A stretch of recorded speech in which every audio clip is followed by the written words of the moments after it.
welcome back to this channel. In this video, I'll be showing you guys how you can claim these half anniversary codes in Heartopia. So the first one is Cherish 180. So go to settings, redeem code, and then enter that. And then the other one is half year 180, and then redeem code as well. Then we have the last one, which isn't released yet, so I'm going to go back tomorrow and get it. But to claim the rewards, go to mailbox here. And then these are the rewards. Claim, and then I'll make another video. Well, I won't make another video. It's just going to be in the same video, but I'll be right back with the next code.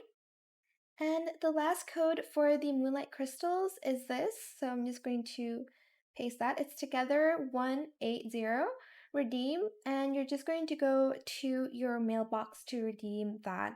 You have all of these rewards as well, and that is it for this video. I hope it was helpful for you guys. Don't forget to like, comment, share, and also subscribe to this channel if you haven't done that already. If you have any more questions about this video, just leave it in the comment section down below. I'll try my best to answer them all for you guys, and if you found this video helpful, please click the thanks button as well. That is it. Thank you so much for watching. Bye!